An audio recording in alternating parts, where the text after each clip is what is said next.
Sasa niombe kwa ajili ya maneno ya Mungu. Bwana Yesu, asante kwa sababu kwa neema yako tumekuja tena mahali hapa siku yetu ya kwanza ya maombi. Asante kwa sababu umetupa nafasi hii ya kuja kuomba, lakini pia kujifunza maneno yako. Yapake mafuta maneno yako matakatifu, yakatufae muda huu tunapokwenda kujifunza. Naomba nijalie neema ya kusema maneno yako kwa ujasiri, katika jina la Yesu Kristo ninaomba na kushukuru, amen. Bwana Yesu asifiwe. Nilisema tukiwa kwenye maombi haya itakuwa ni ujumbe wa kufundisha mpaka siku ya Ijumaa. Kichwa cha ujumbe ni dalili za kuja kwa Yesu na mwisho wa dunia. Dalili za kuja kwa Yesu na mwisho wa dunia. Nitasoma maandiko mawili kama utangulizi. Kitabu cha Wafilipi sura ya 3 mstari wa 20 unasema, kwa maana sisi wenyeji wetu uko mbinguni, kutoka huko tena tunamtazamia Mwokozi, Bwana Yesu Kristo. Hiyo ni Wafilipi sura ya 3 mstari wa 20. Lakini nitasoma tena kitabu cha Mathayo sura ya 24 mstari wa 3. Mstari huo unasema hata alipokuwa ameketi katika mlima wa Mizeituni, wanafunzi wake wakamwendea kwa faragha wakisema, tuambie, mambo haya yatakuwa lini? Nayo ni lini dalili ya kuja kwako na ya mwisho wa dunia? Bwana Yesu asifiwe. Misali ya muhimu sana katika ujumbe wetu tutakao kutembea nao katika siku hizi zote 5. Nataka tu tujikumbushe, tuelewe tunaposema kuja kwa Yesu na mwisho wa dunia maana yake nini. Huko mbele nitazungumza tofauti ya kuja kwa Yesu na mwisho wa dunia, kwa sababu watu wengine huwa wanajumlisha pamoja. Kuja kwa Yesu na mwisho wa dunia wanakujumlisha pamoja, lakini nitazungumza tofauti zake ni zipi kati ya kuja kwa Yesu na mwisho wa dunia. Lakini wapendwa, kwa wakati huu sisi tunamsubiri Yesu. Tunamsubiri Yesu ajaye. Jamani, amina. Sisi tunamsubiri nani? Yesu. Mpaka hapa tulipo tunamsubiri Yesu, kwamba atakuja na hakututelekeza. Na tunasema miongoni mwa mambo yanayofanya Ukristo na hasa Upentekoste kuwa na nguvu kuliko Uislamu, kuliko Ubuddha, kuliko Uhindu na kadhalika, ni hili tumaini lenye baraka na kurudi kwa Yesu. Kwa sababu hizo imani zingine hazina tumaini kubwa kama hili. Sisi ndio tuliobeba hili tumaini ya kwamba Yesu atarudi. Na wako watu ambao pengine wanaweza kujiuliza kwa nini Wapentekoste ndio tumaini hili linahusu. Ni kwa sababu Yesu haji kwa madhehebu mengine, anakuja kwa Wapentekoste. Sio Wapentekoste kwa maana ya jina la kwamba hili ni Pentekoste, ni wale wenye imani ya mfumo wa Pentekoste. Jamani, amina. Hata kama alikuwa na sali kwingineko, lakini kama mifumo yake ni ya Pentekoste. kwa maana ya kwamba anaamini kuokoka na ameokoka, amebadilishwa kabisa na kifo cha Yesu pale msalabani. Anaamini ujazo wa Roho Mtakatifu, na anaamini, sio anaamini tu, na amejazwa, na anaamini ubatizo wa maji mengi. Huyu anaitwa Pentecost, na anaishi maisha ya utaua akimsubiri Yesu ajaye. Huyo ni Pentecost. Kwa hiyo imani yetu ina nguvu kuliko imani zingine zote nilizozitaja hizo, kwa sababu ya tumaini hili ambalo linaitwa tumaini lenye baraka. Na leo ninataka kwa dakika hizi chache nizungumze ushahidi wa kurudi kwa Yesu. Je, tuna ushahidi? Tuna ushahidi wa kurudi kwa Yesu? Maana watu wengi sasa hivi wamechanganyikiwa kabisa, na hata wanaweza wakakana kabisa hii tumaini. Nimcheke mhubiri mmoja akasema yeye hata Yesu kama wangeongea mwambie kwamba anakuja kumchukua, angemkatalia kabisa, wala hayuko tayari kuondoka. Na akasema hivi ya kwamba hii imani ya kwamba Yesu atakuja kutuchukua inawafaa sana watu malofa wale maskini wanaoishi kwa tabu wale, ndio basi wanapendelea imani hii ya kwamba Yesu atakuja kufanya kutuchukua. Lakini yeye anasema hivi, mimi nikikupeleka anga fulani hivi uzione za maisha jinsi yalivyo, hautataka hata Yesu aje kuchukue wende kufanya. No, nikamsikiliza na mhubiri mwingine. Huyo akasema hivi ya kwamba yani mwisho wa dunia ni pale una hela mfukoni. Yani yule ukata ule na maisha yako yale magumu yale, huo ndio mwisho wako. Lakini kama una hela, mwisho wa dunia unatoka. Lakini mambo yakikuyumbia, hali ikiwa ni mbaya, huo ndio mwisho wako wa dunia. Hawa sio wahubiri wadogo, wanasikilizwa na maelfu ya watu kama sio mamilioni. Na sio wa Tanzania. Na hawatumii kitabu kingine katika mahubiri yao. Wanatumia nini? Biblia. Lakini wameanza kukana kuja kwa Yesu. Na unajua kama kuna sababu mojawapo inayoweza kufanya watu waishi maisha yoyote na ya holela na dunia ikaharibika kabisa, ni pale unapoondoa tumaini lenye baraka kwamba tupo tu, hatuna kwa kwenda, maisha ndio haya. Kwa hiyo ni lazima tukanushe. Jamani, amini. Lazima tufanye nini? Lazima tukanushe. Na hao watu sio walikuwa wameanza leo. Nilikuwa nasoma kitabu cha Yakobo, anasema hivi, yaani wamefungwa ufahamu wao wasijue kulikuweko na mbingu na nchi tangu zamani. Yaani anavyoeleza, anasema wanaona kama kila kitu kimekaa tu, yaani no changes, kama dunia iko vile hakuna mabadiliko yote. Lakini no, dunia inapitia mabadiliko makubwa mno. Jamani, amini. Inapitia nini? Mabadiliko makubwa mno. Sio kila kitu kimekaa hivi.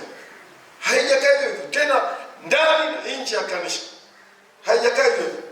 Ndio maana unaona wakati mwingine hata tuliokoka miaka 25 sasa iliyopita tu tuna mambo mengine tunashangaa. Kwamba hii ni nini? Hii ni nini? Ni kwa nini? Kwa sababu tunaelekea mwishoni. Jamani, amini. Kwa hiyo sitaki nizungumze tofauti ya kuja kwa Yesu na kurudi na mwisho wa dunia, kwa sababu haya nitazungumza mbele. Lakini leo nizungumze ushahidi. Tuna ushahidi kadhaa hapa, nimeorodhesha ushahidi wa aina kama 5 hivi ya kwamba Yesu atarudi. Ushahidi kama wa aina 5. Na wewe uchukue huu ukusaidie kwa wale wanaopinga kurudi tena kwa Yesu Kristo. Ushahidi wa kwanza tunaita ushahidi kupitia kinywa chake mwenyewe, na anakupa maandiko. Kitabu cha Injili ya Yohana 14 mstari wa 3. Naomba Mwandu tutasomea andiko hilo. Yohana 14 mstari wa 3. Yohana mstari wa 14 mstari wa 3, alafu mstari wa 19, alafu mstari wa 16. Yohana 14 mstari wa 3. Ndio unasema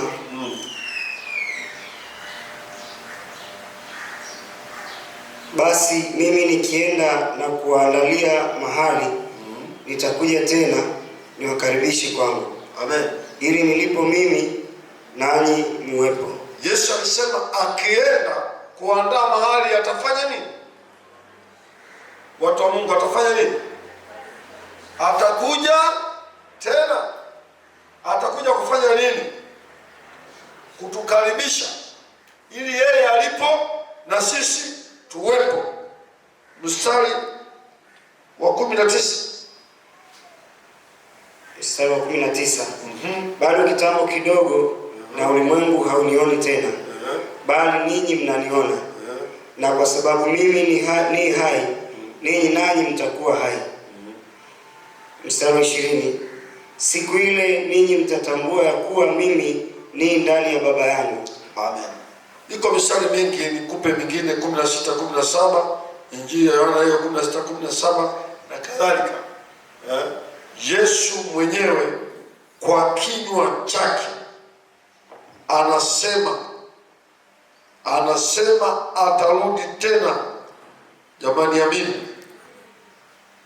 14:28, somee 14:28 tena. 14:28. Mlisikia ya kwamba mimi naliwaambia naenda zangu, tena naja kwenu. Kama mngalinipenda, mngalifurahi kwa sababu naenda kwa Baba, kwa maana Baba ni mkuu kuliko mimi. Na sasa nimewaambia kabla halijatokea, kusudi litakapotokea mpate kuamini. 14:18. Sitawaacha ninyi yatima, naja kwenu. Jamani, amina. Iko mistari mingi. Mathayo 21:40, unayeandika 21:40, Mathayo 25:31, Mathayo 25:31, Marko 8:38, mingi. Yesu anazungumza kurudi tena. Huu ni ushahidi wa kwanza, ushahidi kupitia kinywa chake. Jamani, amina. Lakini huko ushahidi mwingine, ushahidi kupitia Agano la Kale. Agano la Kale, ushahidi kupitia Agano la Kale. Wasomi wa Biblia wanasema Agano la Kale lenye sura 260, kurudi kwa Yesu kumetamkwa mara 318 katika namna tofauti. Mara 318 kumezungumzwa kurudi kwa Yesu. Yaani yale maandiko yanayezungumza kuja kwa Yesu duniani, mengine hayo yamezungumza kuja kwake mara ya pili. Mara 318 Agano la Kale linazungumzia habari ya kuja kwa Yesu mara ya pili duniani. Ushahidi wa pili, ushahidi wa tatu, si ndio? Ushahidi wa pili Agano la Kale. Sijapenda hapa tusome kwa sababu ni mistari unanyofoa kwamba hii inazungumzia kuja kwa kwanza, hii kuja kwa pili, itatuchelewesha. Ushahidi wa tatu ni ushahidi kutoka kwa malaika. Matendo ya Mitume 1 sura ya kwanza mstari wa 9 hadi wa 11. Ushahidi kutoka kwa malaika. Yaani malaika walitoa ushahidi, walithibitisha ya kwamba Yesu atarudi tena. Nisomee hiyo Matendo ya Mitume sura ya kwanza mstari wa 9 hadi wa 11. Matendo ya Mitume sura ya kwanza mstari wa 9. Ndio. Akisha kusema hayo, walipokuwa wakitazama, akainuliwa, wingu likampokea kutoka machoni pao. Walipokuwa wakikaza macho mbinguni, yeye alipokuwa akienda zake, tazama, watu wawili wakasimama karibu nao, wenye nguo nyeupe, wakasema, enyi watu wa Galilaya, mbona mmesimama mkitazama mbinguni? Huyu Yesu aliyechukuliwa kutoka kwenu kwenda juu mbinguni atakuja jinsi hiyo hiyo mlivyomwona akienda zake mbinguni. Kisha wakarudi kwenda. Amen. Unaona, wakati Yesu anapaa kwenda mbinguni, wanafunzi wake wakiwepo hapo, wakaendelea kutazama mbinguni. Malaika wakatoa tamko kwamba huyu Yesu mnayeona anachukuliwa mbele yenu atarudi tena hivyo kwa namna hiyo unavyoona amechukuliwa. Kwa hiyo malaika wanatuthibitishia hapa kwamba Yesu alichokuwa anakisema wakati akiwa duniani si cha uongo, atarudi tena. Na hili tamko halijawahi kutamkwa kwa mtume yoyote, maana tuna watu ambao waliondoka kwenda mbinguni bila kufa, akiwepo Henoko wa kwanza, wa pili nani? Elia, waliondoka bila kifo. Lakini hawa hakukutokea sauti inayosema watarudi tena, ila Yesu anapoondoka, ili tuwe na tumaini, na pengine wasimtafute kwenye milima fulani kwamba anazagazaga huko, ni kama upepo umemchukua sasa umeenda kumdondoshea mlima fulani. Malaika ilipaswa watoe assignment kwamba huyu Yesu mnayemtazama anaondoka atarudi hivyo. Na haya maneno yalikuwa very powerful. Walipoyapokea wakapata matumaini, kwa sababu na yeye alikuwa amewaambia wakati yuko nao kwenye huduma, wakarudi Yerusalemu. Jamani, amini. Huu ni ushahidi, tunaita ushahidi kupitia malaika. Ni ushahidi wa aina ya ngapi?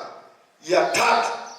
Ushahidi wa aina ya nne ni ushahidi kupitia mafundisho ya mitume, kwenye mabano nyaraka.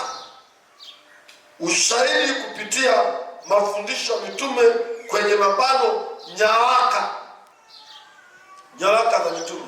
Tunaelewa Agano Jipya lina vitabu vingapi? Agano Jipya lina vitabu vingapi, watu wa Mungu? 27. Katika vitabu hivyo 27, ukitoa vitabu vinne ambavyo vimeandika kitu kimoja, yani Mathayo, Marko, Luka na Yohana, hivi vitabu vinne ukivitoa, unabakiza vitabu vingine vinaitwa vitabu vingine vingapi? 23. Hivyo vitabu vya 23, vitabu 23 ni kuanzia kitabu cha Matendo ya Mitume mpaka kitabu cha Ufunuo wa Yohana. Mgawanyo wake kwenye hivyo vitabu uko hivi. Maana Agano Jipya limegawanywa mara 5, kama vile ambavyo Agano la Kale limegawanywa nalo mara ngapi? Mara 5. Agano Jipya mgawanyaji wake wa mara 5 ni kwamba mgawanyo wa kwanza tuna vitabu tunaitwa vitabu vya Injili ambavyo ndio hivi vinne. Jamani, amini. Mgawanyo wa pili kuna kitabu tunaita kitabu cha historia. Kiko hiki kimoja, kitabu cha Matendo ya Mitume. Ukitoka kitabu cha historia kuna mgawanyo wa tatu, kuna nyaraka zinaitwa nyaraka za Paulo. Nyaraka za nani? Za Paulo. Na zenyewe zina migawanyo yake. Maana humo kwenye nyaraka za Paulo kuna ziko zingine zinaitwa pastoral letter, zingine zinaitwa salvation letters, yani barua za wokovu, barua za kichungaji, ziko humo kwenye nyaraka hizo za Paulo. Ukitoka kwenye nyaraka za Paulo kuna nyaraka zinaitwa nyaraka za wengine. Huo mgawanyo utakuwa 4, si ndio? Yani walizoandika wengine kama kitabu cha Ibrania, vitabu kama cha Yakobo, hizo zinaitwa nyaraka za wengine. Vitabu kama waraka wa kwanza wa Yohana, wa pili wa Yohana, wa tatu. Maana hii japokuwa mwandishi ni Yohana huyo aliandika kitabu cha Injili ya Yohana, lakini kitabu kingine cha nyaraka za wengine ni kitabu cha Yuda chenye sura 1. Hizo zinaitwa nyaraka za wengine. Ni fungu la 4. Tumesema vitabu vya Injili ambavyo viko 4, historia mgawanyo wa pili, nyaraka za Paulo mgawanyo wa 3, si ndio? nyaraka za wengine mgawanyo wangapi? 4, alafu mgawanyo wa 5 kitabu cha nini? Cha Ufunuo. Kiko peke yake. Jamani, amini. Sasa tunaposema mafundisho, ushahidi kupitia mafundisho ya mitume au nyaraka, ni barua zao ambazo zina itikadi zao. Waliamini nini? Walifundisha nini? Je, hawa watu walifundisha habari za Yesu, ya kwamba ukikosa pesa ndio mwisho wako? Je, hawa watu walifundisha ya kwamba mbinguni ni kugumu, heri duniani? Na nashangaa wengine wanajiita mitume na kanisa limejengwa juu ya misingi ya mitume na manabii. Kama tulikuwa limejengwa juu ya mitume wa leo, mitume wa Kariakoo, mitume wa Mbezi, tungepotea. Maana wanaongea ya kwao, lakini hao walieleza habari ya kurudi kwa Yesu. Waliokaa na Yesu meza moja, wakala chakula meza moja, na miongoni mwao katika hao walioandika nyaraka za wengine wanaitwa inasako, wale walioona matukio mengi kuliko wenzao, waliokuwa wanaegamia kifuani pa Yesu kama Yohana. Walizungumza vipi kwa habari ya kurudi kwa Yesu kwenye mafundisho yao? Wengine walikutana na Yesu kipekee kama kina Paulo. Walizungumza nini kuhusu kurudi kwa Yesu? Hebu tuangalie katika vitabu kadhaa hapa. Timotheo, Tesalonike wa kwanza sura ya 4 mstari wa 16. Tesalonike wa kwanza sura ya 4 mstari wa 16. Kwa jumla ya andiko. Andiko lingine ni Wakorinto wa kwanza 15:52. Wakorinto wa kwanza 15:52. Andiko lingine Wakorinto wa kwanza 16:22. Andiko lingine Wakorinto wa kwanza sura ya kwanza mstari wa 7. Wakorinto wa kwanza sura ya kwanza mstari wa 7. Timotheo wa kwanza sura ya kwanza mstari wa 14. Timotheo wa kwanza sura ya kwanza mstari wa 14. Timotheo wa pili sura ya 4 mstari wa kwanza. Timotheo wa pili sura ya 4 mstari wa kwanza na wa 8. Tesalonike wa pili sura ya kwanza mstari wa 7. Na baada andiko tutasoma yote. Tuanze na hiyo Tesalonike wa kwanza 4:16. Sikiliza, huyu ni Paulo sasa. Sikiliza anachosema. Tesalonike wa kwanza 4:16. Tesalonike wa kwanza 4:16. Ndio. Inasema, kwa sababu Bwana mwenyewe atashuka kutoka mbinguni pamoja na mwaliko. Kwa sababu Bwana mwenyewe, kwa lugha ya Kiyunani anaitwa kurios, atashuka kutoka mbinguni. Mwambie jirani yako, Yesu atashuka kutoka mbinguni. Na sauti ya malaika mkuu na parapanda ya Mungu. Hawa wanalifaa andiko hata lile la malaika. Maana Yesu aliondoka kwa mbwembwe na kishindo kikubwa, malaika wakimpokea. Na wanasema, na huyu anasema Bwana mwenyewe atashuka. Kwa hiyo waliamini ya kwamba Yesu atafanya nini? Kama alivyopanda kwenda mbinguni, atashuka. Hilo kwetu sisi ni tumaini lenye nini? Baraka. Moja ya mambo ya huzuni, moja ya mambo ya kufadhaisha, moja alinikumbusha leo kaka yangu, tena kwa upande wa ndugu. Nimeshindwa kumpigia simu siku 3. Leo akawa amepigia simu. Nikampigia simu akasema hivi, niko huku mashambani kwetu, huko Iringa. Akasema ndugu wangu, nikasema ndio. Akasema jua wewe ni ndugu yangu.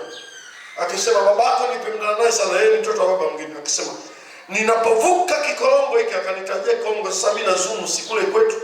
Akasema namkumbuka babako. Namkumbuka baba mdogo wakati tunatengeneza daraja la kuvuka kwenda shamba.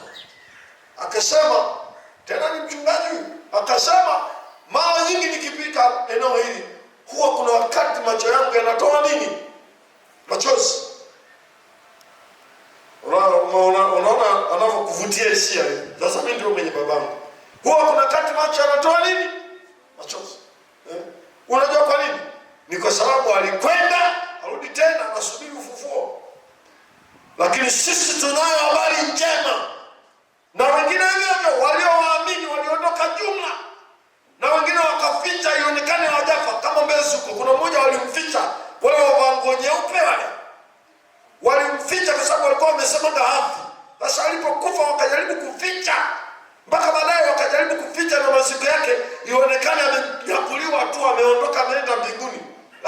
amekufa vipi, na hata wakodoe macho arudi tena. Wako watu walikuwa na waanzilishi wa dini zao ambao walikuwa ni very powerful, waliwategemea, lakini waliondoka wakawaacha solemba watu wao. Huzuni ni kwamba hawakurudi. Na hata leo ziko imani zilizojenga imani kwa mwanzilishi wa dini. Yaani akiondoka, hata sasa hivi nikikupa dakika mbili, fikiria sehemu fulani kule. Fikiria sehemu fulani kule kitunda kule ndani kule. Akiondoka yule, wafuasi wake watakuweje? Fikiria sehemu fulani kule, kama Kimala kule. Akiondoka mtu wao kutakuweje? Fikiria sehemu fulani kule. Kama unapita Mikocheni naenda mbele kule. Akiondoka mtu wao kutakuweje? Sisi hatugarikishi, kwa sababu Yesu aliyeondoka atarudi tena. Akina Kariga ni watumishi wake tu, watumwa wake tu, lakini mbabe na mwanzilishi wa imani yetu hajapotea, hayuko kaburini, hayuko mkono wa kuume wa Mungu Baba. Anatuchungulia na akifanya timing ya kuja kutuchukua, ili pale alipo na sisi tuwepo. Jamani, amina. Na Paulo anaposema Bwana mwenyewe atashuka, background ya nyuma ya mambo ya mstari huu ni Wakristo wa wakati huo walikata tamaa, wakaona kama ndugu zao waliokufa wamepotea.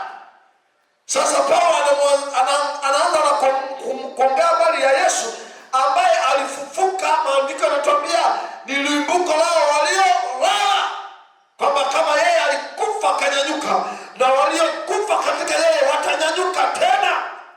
Na anawaambia sio mwisho, Bwana mwenyewe atakuja, na wale waliokufa katika Bwana watanyanyuka, kisha tutamlaki Bwana mawinguni. Jamani, amina. Muulize jirani yako, unahamasika? Sasa hivi tunapokwenda hata kuabudu pamoja huku kusali, kutaonekana kama kakikundi fulani hivi kakufana kuzikana hivi, lakini hawana tumaini tena la kuja kwa Yesu tena. Yaani akili zinalogwa, tuone kama tupo tu. Mwingine alisema mwisho wa dunia ndio mwisho wako. Wewe ukipambana na maisha, unapoifikia mwisho ndio hapo mwisho. Usidanganye mtu. Nakwambia basi. Na huko udanganyifu mwingine umeupgrade kidogo, ni wa kisomi. Sio sisi. Jamani, amina. Sisi tunalo tumaini lenye baraka.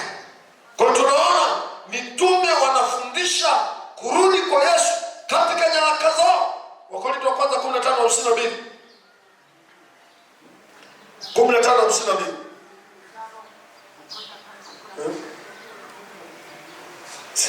Wakorintho wa kwanza 15:52. Kwa dakika moja kufumba na kufumbua wakati wa parapanda ya mwisho, maana parapanda italia na wafu watafufuliwa, wasiwe na uharibifu, nasi tutabadilika. Maana shati huu uharibikao. Amina. Anaelezea kile na wote wanalingana. Hakuna anayesema atatokea Kenya, atatokea Kongo kama wengine wanapotaka kuandamana kwenda Kisumu wakamwona Yesu aliyeshukia Kisumu. Sisi hatuna Yesu wa Kisumu, wala hatuna Yesu wa Talakia wala Lombo, wala hatuna Yesu wa Mbeya. Yesu atashuka, kila jicho litafanya nini? Litamuona wale waliokombolewa. Hatuna haja kusafiri kwamba sasa hapa mnatakiwa mchukue SGR. Ametokelea Dodoma, ameangalia hali ya Dar es Salaam, akaona si shwari, akaona tokee makao makuu. Kwa hiyo tuna kazi sasa, tafanyeje? Nauli jamani, changisheni na kuchanga tu. Chunga Mwanza ukumbi sijui wa CCM pale Dodoma mjini. Maandiko yote yanaeleza parapanda itapigwa. Tutamuonea wapi? Angani. Na sijajua atakuwa senda ipi, lakini kwa sababu yeye ni omnipresent, yuko kila mahali, na maana mahali popote alipo kila mtu anaweza kumuona, anayeweza kuvutwa na nguvu zake aende pale. Bwana Yesu asifiwe. Wakorintho wa kwanza 16:22, mstari wa muhimu sana. Hii nyingine kama mmeandika naweza kuiacha, lakini Huu ni wa muhimu sana. Wakorintho wa kwanza 16:22. Mtu awaye yote asiyempenda Bwana na awe amelaaniwa. Mtu yoyote asiyempenda Bwana, yani Bwana Yesu, na awe amelaaniwa. Twende mbele. Maranatha. Maranatha. Unajua maana ya hilo neno Maranatha? Ndio ilikuwa salamu ya wenzetu kanisa la kwanza. The meaning of Maranatha is Mwokozi anakuja. Yaani walikuwa wanasalimiana hivi. Maranatha maana Mwokozi anakuja. Mwokozi anakuja. Ilikuwa ni salamu ya kukumbushana. Hata kama umenuna anakuambia Maranatha. Yaani wewe nuna tu, lakini Yesu anakuja. Unaona? Jamani, amini. Ujio wa Yesu ilikuwa ni salamu ya kanisa la kwanza. Nadhani mistari hiyo mingine mtakuwa mmeiandika vizuri. Hiyo mingine ambayo nimeitaja ya Wakorintho wa kwanza 1:7 na kadhalika, ilikuwa ni kitu cha kukumbushana mara kwa mara watu wajue. Uthibitisho wa 4 ni ushahidi wa Yesu akiwa ameshapaa kwenda mbinguni. Unajua mtu ni rahisi kukudanganya. Tulikuwa na nabii mmoja alikuwa hapa, akafukuzwa, akakimbia, akaenda kwenye njia. Kutoka akiwa huko sasa kabadilika, anachosema ni tofauti. Akiwa hapo watu walikuwa wanamwandamia, anaonekana ni nabii kweli. Akiwa huko anasema nimewapiga kama ni hela. Nimewapiga kwa kweli. Hamna wote nyinyi, wala hamna ujanja wote nyinyi wa Tanzania. Lakini alichezea hapa akaondoka. Sasa tunaweza tukasema, je, Yesu ule ushahidi tuliosoma wa kwanza ni maneno yake akiwa duniani. Je, alikuwa anajiproud tu? Ameondoka anakana maneno yake? Wako wengi tu wanakana maneno yao. Leo wanachokisema na kesho wanabadilika. Lakini huu ni ushahidi wa 5 muhimu sana. Yesu akiwa mbinguni. Yesu akiwa wapi? Akiwa mbinguni. Ufunuo 3:11. Soma Ufunuo 3:11. Hapa Yesu yuko mbinguni. Yohana anamwangalia, anasema alipokuwa ilikuwa ni ngumu hata kumtazama. Yesu aliyetukuzwa. Yesu anayemeremeta. Yesu aliyeketi mkono wa kuume wa Mungu Baba, anasemeje? Amebadilisha Kiswahili. Ufunuo 3:11. Soma tone.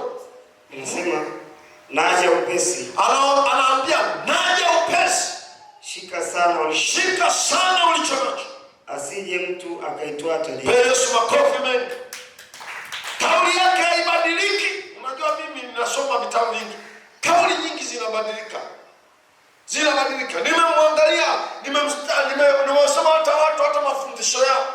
Niliwaambia nilisoma fundisho la mtume mmoja aliyesema Yesu sio Mungu.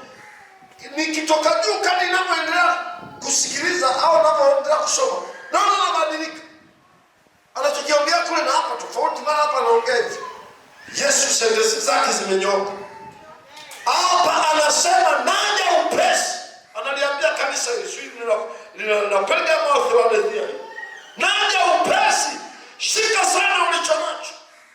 Mwanaume hajasahau na hata sasa anaelewa miongoni mwa misheni yake iliyo mbele ni ya kurudi duniani kulichukua kanisa lake. Tikisa jirani yako, mwambie usikate tamaa. Sisi tunaziona hivi ni miaka vingi sana. Kwa Bwana miaka 1000 ni sana siku moja, na siku moja sana miaka 1000. Mungu hajawahi kubadilika katika matamshi yake, wala muda haubadilishi alichokisema. Haubadilishi. Israeli aliwaambia watarudi kwenye nchi yao. Wao wakati wa kwanza wametoka utumwani wametoka kwenye nchi yao kwenda utumwani.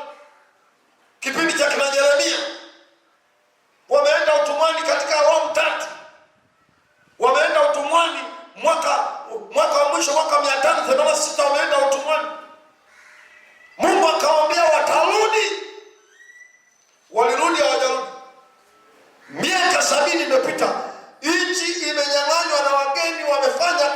wanachotaka, lakini walishitukia majamaa haya. Sasa hiyo ni tena picha unaipata wakati hekalu lile limebomolewa ule mwaka 70 na kamanda mmoja anaitwa Tito. Lile hekalu waliokuwa wamelitegemea, waliokuwa wanaliheshimu sana, limevunjwa kama Yesu alivyosema kwenye Mathayo 24 kwamba hili hekalu halitasalia jiwe juu ya jiwe. Sasa hili hekalu na yeye aliposema hili hekalu talivunja hekalu na tukajenga kwa siku ngapi? Siku 3. Pale alikuwa anaongelea kifo chake mwenyewe. Wakashangaa akasema hili jengo limejengwa kwa muda mrefu, ona siku tutajenga kwa siku 3.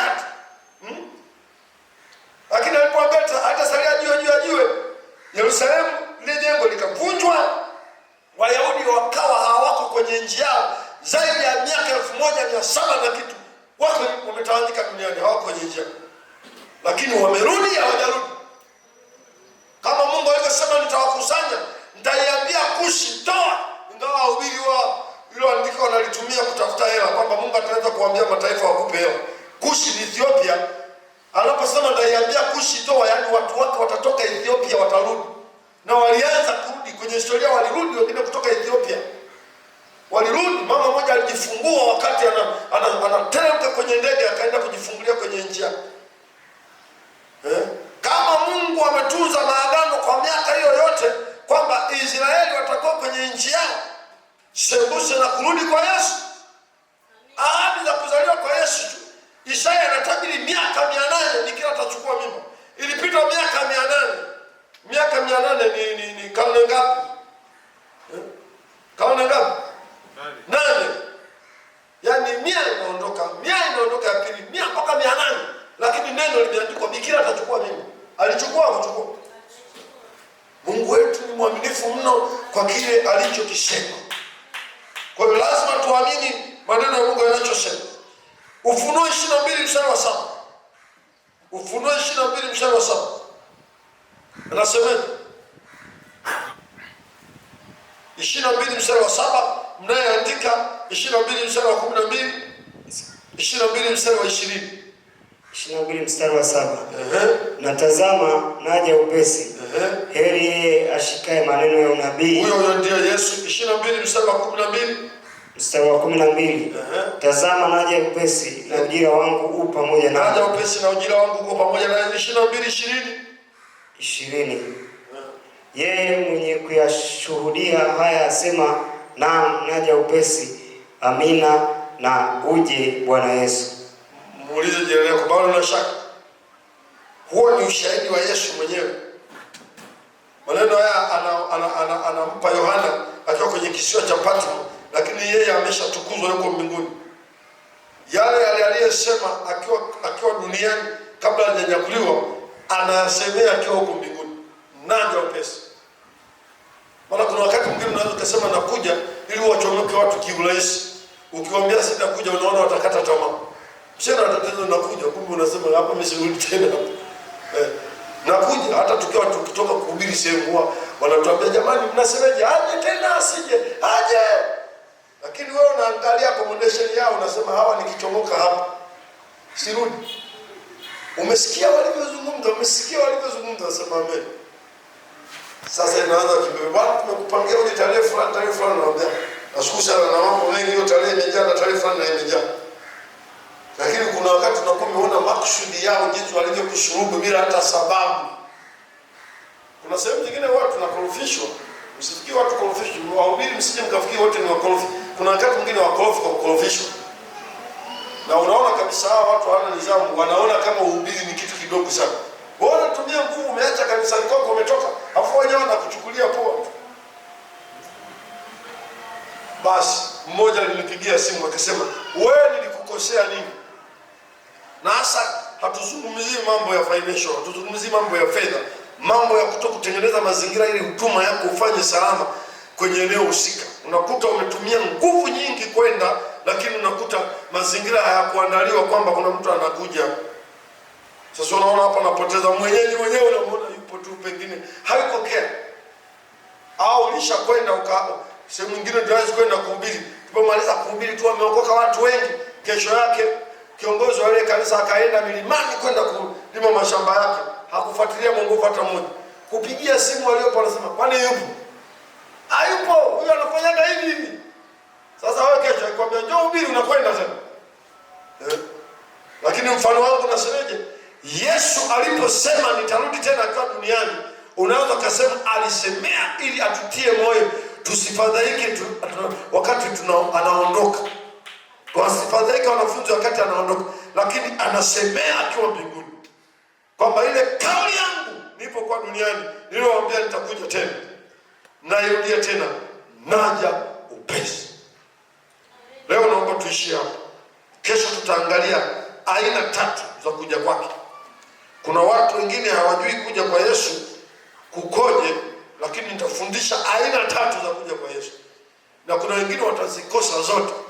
Mwambie jirani yako wewe utazipata aina ngapi? Wengine watazikosa zote. Aina ngapi za kuja kwa Yesu? 3. Ujio wa Yesu duniani uko mara 3. Na wengi kwa kutokuelewa maandiko huwa wanabumba, wanababatiza ujio ule, wanasema ndio huu, ujio huu wanakwenda. Kwa hiyo lazima tuchambue maandiko, kwamba andiko hili linazungumzia kuja kwa kwanza, andiko hili linazungumzia kuja kwa pili, andiko hili linazungumzia kuja kwa 3. Na nguvu yake kwako ya kuja kwa kwanza, kuja kwa pili na kuja kwa 3 ikoje? Tutaiangalia kesho. Jamani, amina. Lakini nitakuuliza unipe ushahidi wa Yesu kwamba atarudi duniani. Nimetaja ushahidi wa aina ngapi? 5. Nitakuuliza unipe ushahidi, hata utajwe 2 au 3 siku ya kesho. Naomba usimame tumwimbie Bwana, na baada ya kumwimbia Bwana tumshukuru Mungu. Kesho himiza watu wengine kuwahi. Haya maombi ni ya siku 5. Tuko kwenye maombi mpaka siku ya Ijumaa na tunafunga wote masaa 12. Nina endelea, ninazidi kutembea, maombi yasikie, Bwana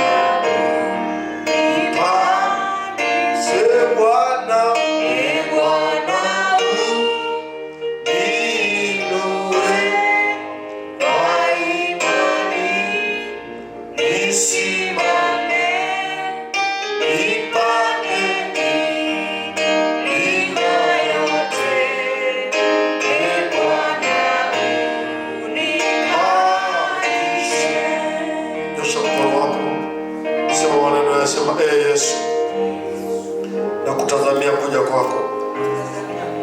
Wewe unarudi kwa ajili ya watakatifu, unarudi kwa ajili ya waliookoka. Katika kitabu cha Waebrania sura ile ya 9, sura ile ya 9 mstari ule wa 28, neno lako linasema, kadhalika Kristo naye akisha kutolewa sadaka ili azichukue dhambi za watu wengi, atatokea tena mara ya pili pasipo dhambi kwa hao wamtazamiao kwa wokovu. Naomba Yesu, utakapotokea mara ya pili, mimi niwe wanayokutazamia. Naishi kwenye dunia yenye changamoto nyingi, naomba dunia isinimeze. Nisaidie Bwana Yesu. Unanifundisha hivi ili nijiandae. Nisaidie nijiandae Bwana. Dunia isinimeze, maana utakuja kuchukua watakatifu tu. Asante Bwana Yesu. Omba kwa kinywa chako mwenyewe. Baba Mungu wa mbingu na nchi, nakushukuru kwa ajili ya kanisa lako hili ambalo umenipa nifundishe maneno yako. Wajalie kujiandaa kwa ajili ya unyakuo, maana hapa duniani wenyeji wetu si uko hapa, uko mbinguni. Sisi tunakutazamia wewe Yesu ujao. Wasaidie watu wako hawa, wasiwepo mtu wa kukosa, wasiwe wenye kuabudu tu wakabaki kwenye unyakuo. Kazi yangu itakuwa bure mno Bwana. Ninawaombea neema ya kwenda mbinguni, neema ya kuishi maisha kucha wewe Bwana, katika jina la Yesu Kristo. Amen.